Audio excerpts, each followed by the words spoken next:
paz na guia, Deus que me alumia. O Clube do Ouvinte RU Nossa Senhora de Guadalupe traz até você a Bíblia. Nos defende dos perigos, dos inimigos da vida. Estimados irmãos, tinha prometido a última vez continuar com a carta aos Romanos, mas resolvi alterar para variar um pouco. Quem sabe variamos evangelhos, outros escritos e cartas de Paulo. Então hoje proponho começarmos o Evangelho de João, ou o quarto evangelho, que é lido nesses 6 domingos na época do ano, mas também vem lido principalmente nas vésperas de Páscoa, porque dele é o principal relato sobre a Páscoa de Jesus. Então, ao começar a leitura da obra joanina, devemos iniciar pelo Evangelho. O Evangelho tem uma introdução, que é dos versículos 1 a 18, é chamado o prólogo do Evangelho. Depois, tem 2 finais do Evangelho. No capítulo 20, nós encontramos, nos versículos 30 e 31, um final programático do capítulo 20. Esse final programático nos diz o seguinte: Jesus fez ainda diante de seus discípulos muitos outros sinais que não se acham escritos nesse livro. Esses, porém, foram escritos para crerdes que Jesus é o Cristo, Filho de Deus, e para que nele crendo tenhais vida em seu nome. Aqui também, então, tem o objetivo do Evangelho. É para que nós creiamos e para que, crendo, tenhamos vida no nome de Jesus Cristo. Também, um segundo final do Evangelho vai no capítulo 21, versículos 24 a 25, que nos diz: esse é o discípulo que dá testemunho dessas coisas e foi quem as escreveu. E sabemos que o seu testemunho é verdadeiro. Há, porém, muitas outras coisas que Jesus fez. Se fossem escritas uma por uma, creio que o mundo não poderia conter os livros que se escreveriam. Então vejam 2 coisas. Fala nesse discípulo, que nós vamos discutir depois quem é, chamado assim o discípulo amado. E também falam que aqui alguns sinais. Foram 7 sinais descritos, que é um número simbólico, mas se fosse escrito tudo que ele fez, não caberia no mundo inteiro. Isso é o início. Também é um destaque o capítulo 12, que é um certo intervalo, alguns chamam de dobradiça, que é uma pausa para uma mudança. Ou seja, capítulos 1 a 12 é a primeira parte, é o livro dos sinais, capítulo 1 a 11 mais especificamente. Os capítulos 13 a 21 são os livros da glória, são os capítulos, é o livro da glória, ou quando Jesus se dirige, então, para a sua paixão, morte e ressurreição. Não há uma total homogeneidade e uma consciência prévia de arquitetura perfeitamente ordenada no Evangelho, mas uma profundidade teológica ímpar. O autor tem um projeto de uma progressão harmônica bastante elaborado. A articulação vem, antes de tudo, pela sequência narrativa. Então, alguns dividem o Evangelho organizado em torno das festas litúrgicas, e assim pensamos que o autor o fez. Por exemplo, a primeira Páscoa é o capítulo 2 do Evangelho de João. Primeira Páscoa, no capítulo 2, segue-se a festa de Pentecostes, no capítulo 5. Nessa primeira Páscoa temos, então, as núpcias de Caná, o casamento de Caná, quando Jesus transforma água em vinho, a purificação do templo, estado em Jerusalém, o encontro com Nicodemos, né? Depois, no capítulo 5, nós temos, então, a festa de Pentecostes. Jesus cura um enfermo na piscina de Betesda. Esse é o capítulo 5, que prossegue sobre um discurso sobre a obra do Filho. Depois temos a segunda Páscoa, no capítulo 6, Capítulo 6 é a célebre multiplicação dos pães e o discurso sobre o pão da vida, que é importantíssimo. Nesse capítulo, logo a seguir, na segunda parte, temos a festa das tendas dos judeus, celebravam as tendas, a festa que celebrava a ida deles no deserto, na fuga do Egito. Festa das tendas no capítulo 7, ainda nessa segunda parte. Jesus também vai para Jerusalém, ensina, anuncia a sua próxima partida, discute com o povo qual a sua origem e promete a sua água viva. Depois temos a festa da dedicação do templo. Festa da dedicação era outra festa dos judeus. Festa da dedicação, quando eles recuperaram a liberdade dos helênicos, dominados que eram por esse povo. Então, a festa da dedicação do templo começa no capítulo 10, com o discurso do bom pastor que todos conhecem. Eu sou o bom pastor, o pastor dá a vida por suas ovelhas. Terceira Páscoa é no capítulo 12, como nós dizíamos, que já funciona como esta dobradiça do Evangelho. Jesus é ungido em Betânia, Maria tomou uma libra de perfume e ungiu os pés de Jesus. Alguns reclamam, ele diz que pobres sempre terei convosco, mas a mim nem sempre os tereis. Por isso se justifica, então, essa celebração de lavar os pés de Jesus. Depois, entra Jesus em Jerusalém, uma entrada messiânica, como nós sabemos, montado num jumentinho, aclamado com palmas. Nós temos essa festa na Páscoa, a procissão do Domingo de Ramos. Depois Jesus anuncia a sua glorificação através da morte. Capítulo 12. Este capítulo, como eu dizia, que é a dobradiça para ir nos situando. Então, vamos adiante, voltando agora lá ao início. Capítulo 1, versículos 1 a 18, chamado a grande introdução ou prólogo de João, que começa Jesus dizendo, no princípio era o verbo estava com Deus e o verbo era Deus. Um capítulo em que Jesus, ou melhor, o autor do Evangelho, qualifica Jesus como o Logos, traduzido como verbo de Deus, a palavra de Deus. Não é a lei, não é a sabedoria, outros títulos importantes para os judeus, mas é uma síntese do pensamento judaico que aqui converge em Jesus Cristo na palavra. O Gênesis também começa. No princípio era Deus, e Deus disse, ou seja, Deus cria o mundo com a sua palavra. E aqui é uma nova criação, que é a criação feita com Jesus Cristo, através de Jesus Cristo. Se nós formos ao capítulo 1 de Gênesis, quando ouvimos a história da criação, nós, então, podemos constatar aquilo que se diz, lendo aquilo que nos diz o primeiro capítulo. No princípio, Deus criou o céu e a terra estava vazia. Logo no versículo 3, Deus disse, haja luz, e a luz se fez. E assim, 6 vezes progressivas, vai Deus dizendo e vão surgindo as obras. E aqui, no capítulo 1 de João,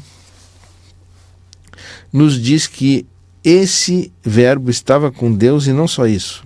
Ele era Deus, tudo foi feito por ele, nada foi feito sem ele. Há também aqui uma certa referência à sabedoria divina que está no livro dos Provérbios, capítulo 8, versículo 28 a 32, que é como quase uma criatura que media, é intermediária à criação de Deus, a criação do mundo. Então, aqui Jesus Cristo, mais do que a sabedoria, diz que o que foi feito nele era a vida era a luz dos homens, e a luz brilha nas trevas, como lá nas origens, a luz brilha nas trevas. Aí há um intervalo em que nos fala que havia um homem que se chamava João, que veio como testemunha da luz e não era luz, mas dá testemunha que Jesus era a luz verdadeira que ilumina o homem, que vinha ao mundo. Ele estava no mundo, o mundo foi feito por ele, mas o mundo não o reconheceu. Então, olhem bem, né? O mundo não quer a luz, o mundo quer a escuridão. Prossegue João. Veio para o que era seu e os seus não o receberam. Mas os que o receberam deu o poder de se tornarem filhos de Deus. O que mais que ele diz? O verbo se fez carne, habitou entre nós, não ficou nas alturas. Se fez homem, se fez carne, né? E nos trouxe a glória que vem do Pai, como Filho único.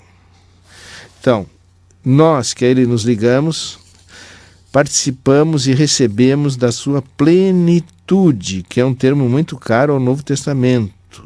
Termo plenitude. Todos nós recebemos dessa plenitude graça por graça, graça em cima de graça. Moisés, refere o autor do quarto evangelho, nos trouxe a lei, no versículo 17. No 18, ainda no 17, diz que a graça e a verdade vieram por Jesus Cristo.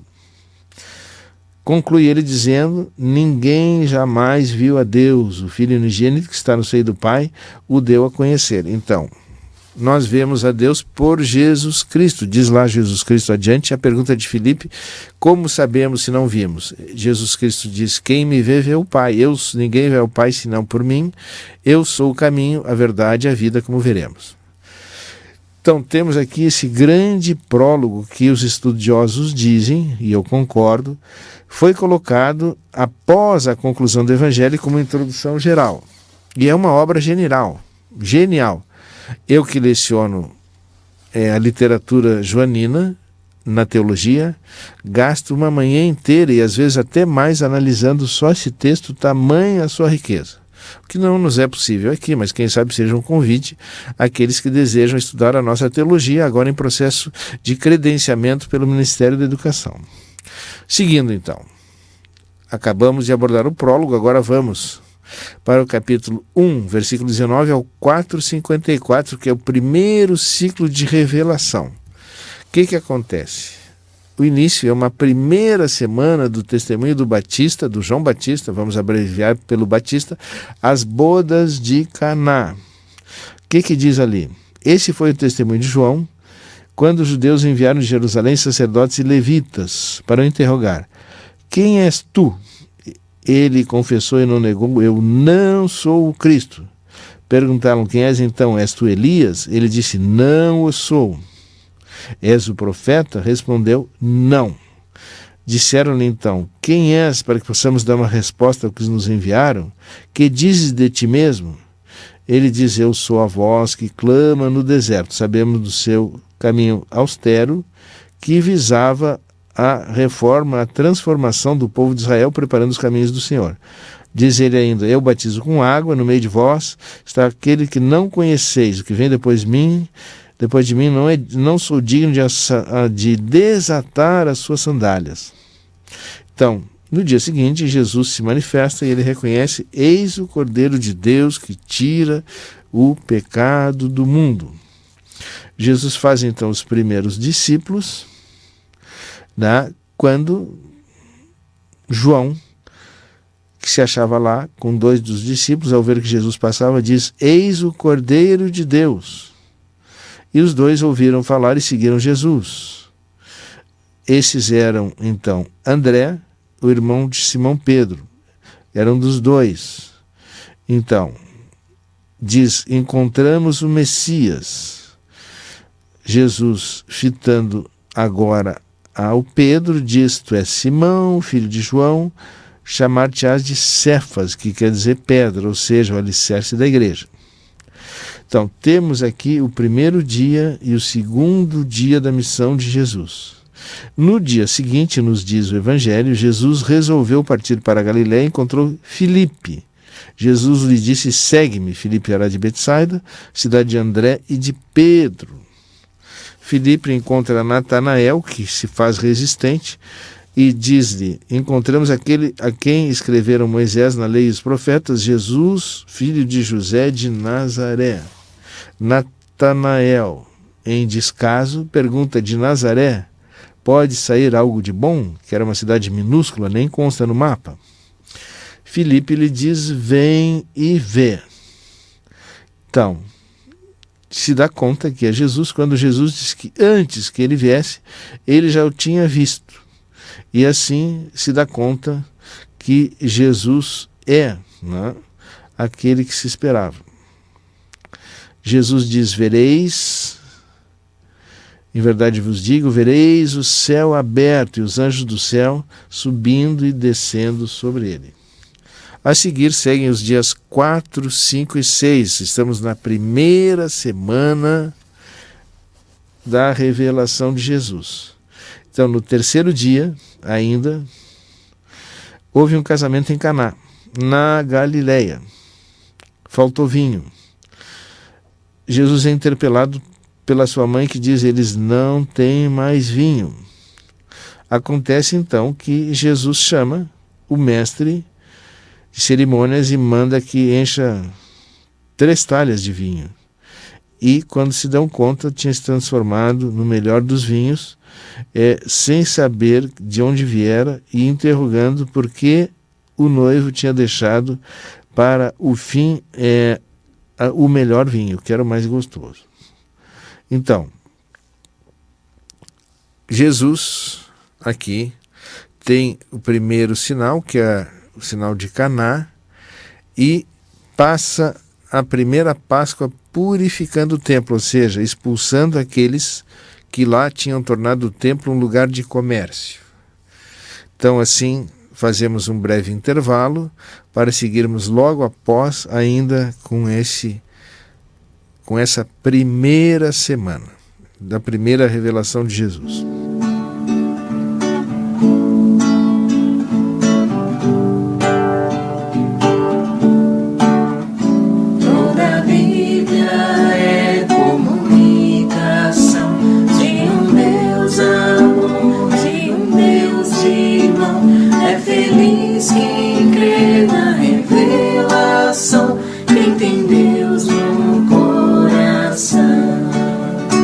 Jesus Cristo é a palavra, pura imagem de Deus Pai.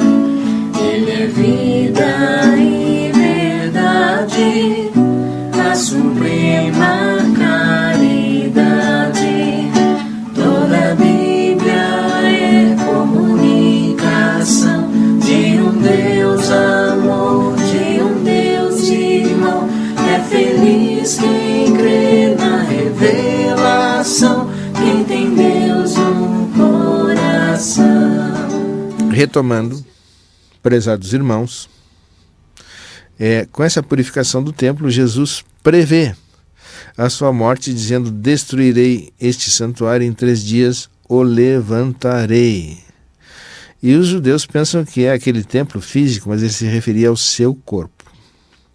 Então, estando a Jerusalém, né, para a festa, vendo os sinais que Jesus fazia, muitos creram em seu nome, mas Jesus não tinha confiança neles, porque conhecia a todos e não necessitava que dessem testemunho sobre o homem, porque ele conhecia o que havia no homem.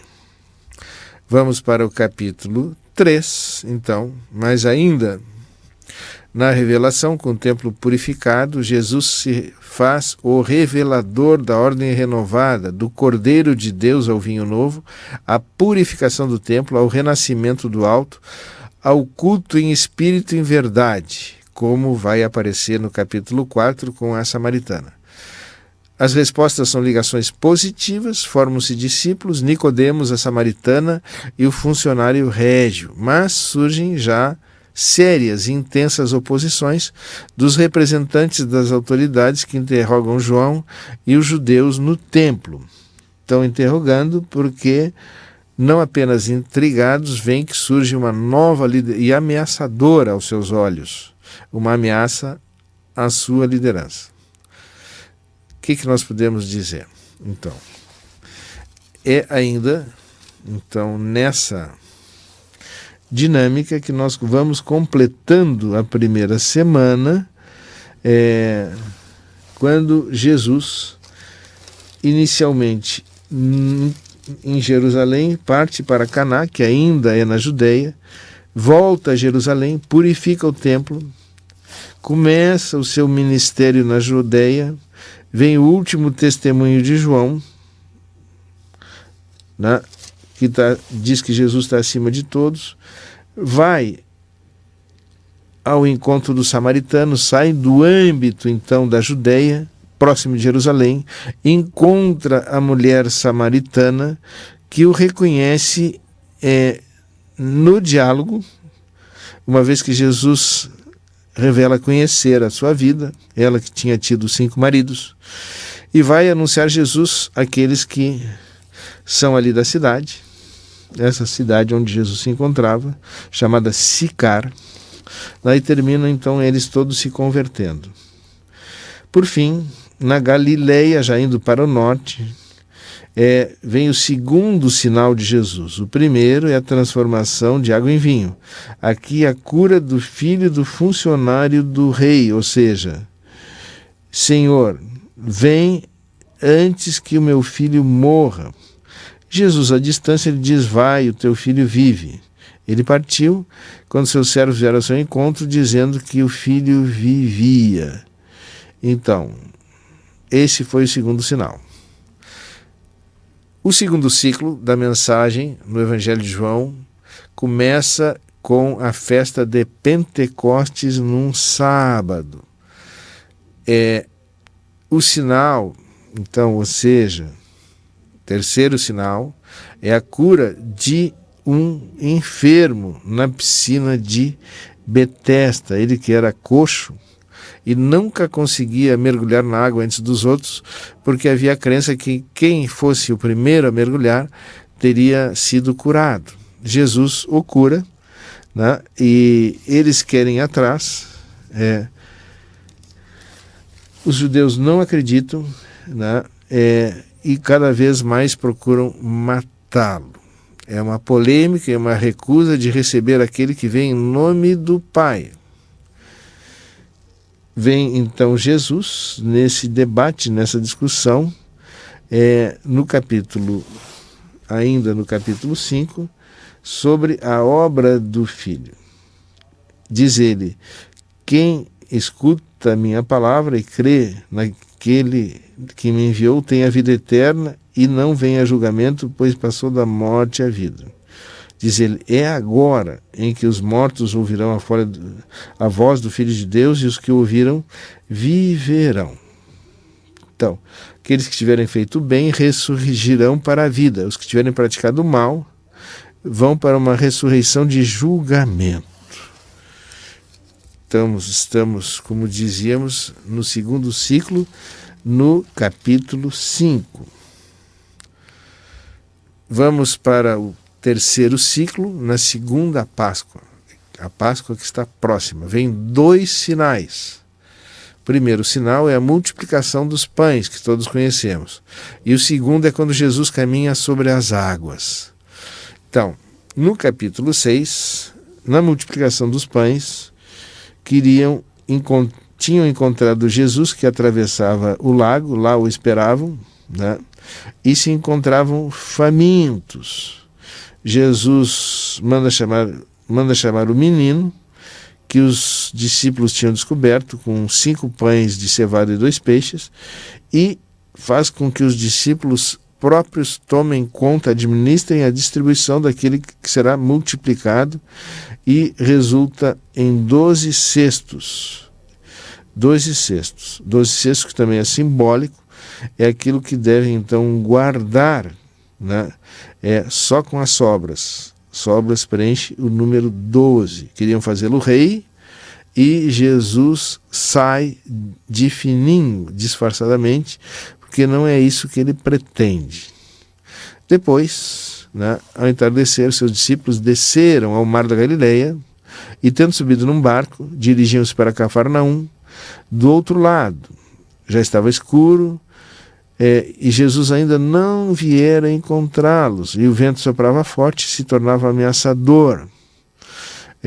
Tinham remado cerca de 25 ou 30 estádios quando viram Jesus aproximar-se do barco, caminhando sobre o mar.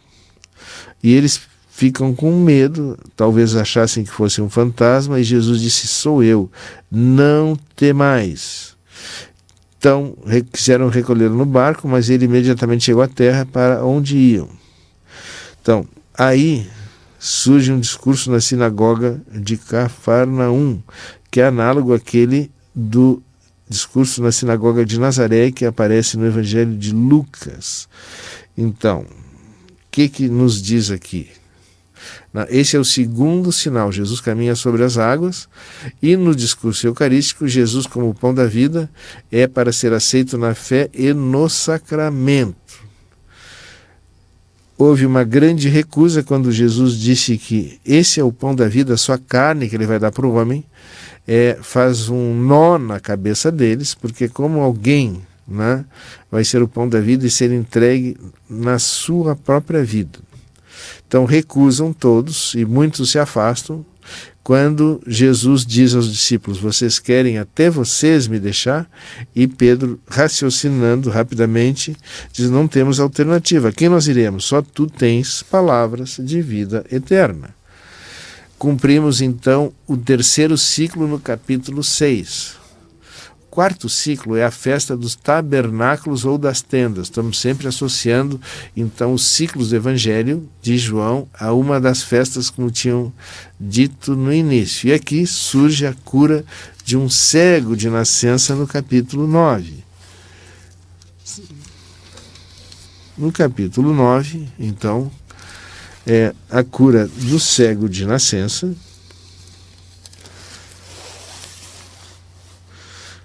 Quando Jesus vê passar, e lhe trazem um cego, e na cura do cego de nascença, provoca todo um tumulto entre os judeus, porque não querem acreditar.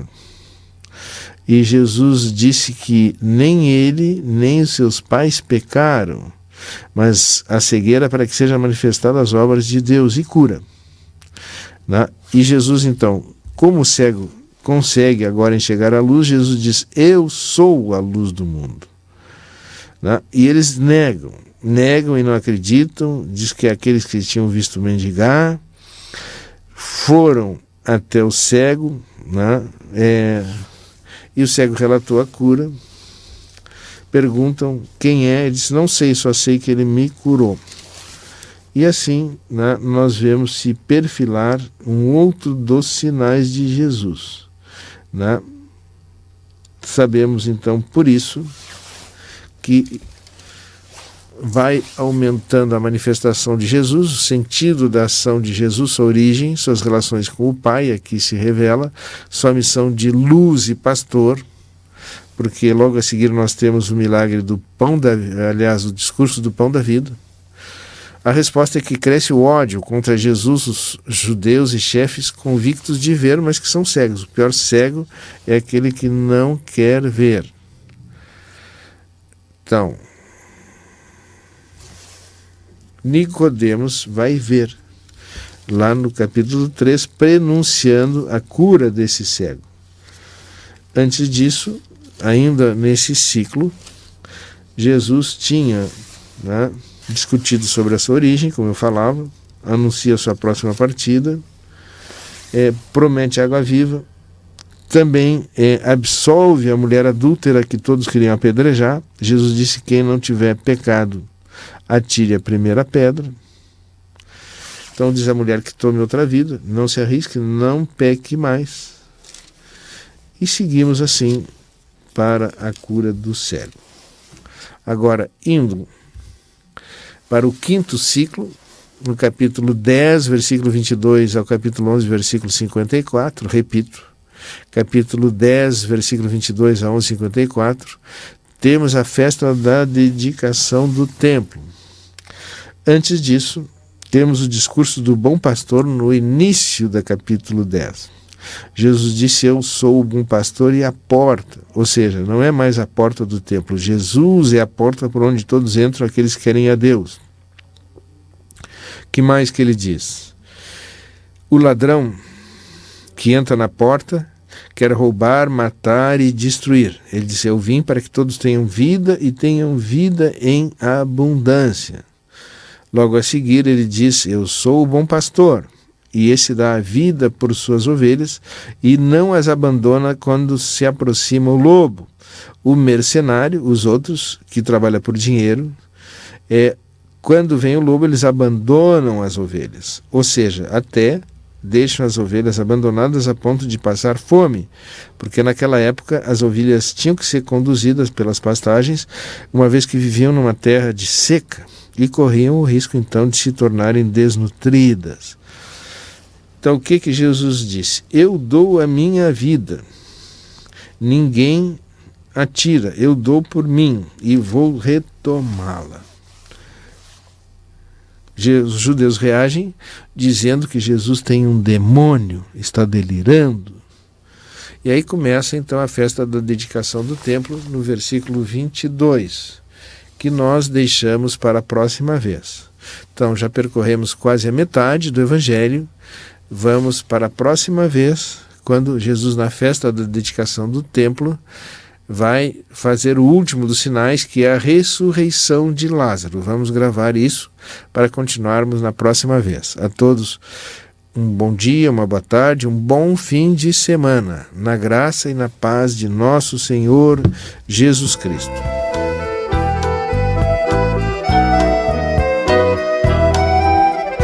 Luz na frente, paz na guia, Deus que alumia.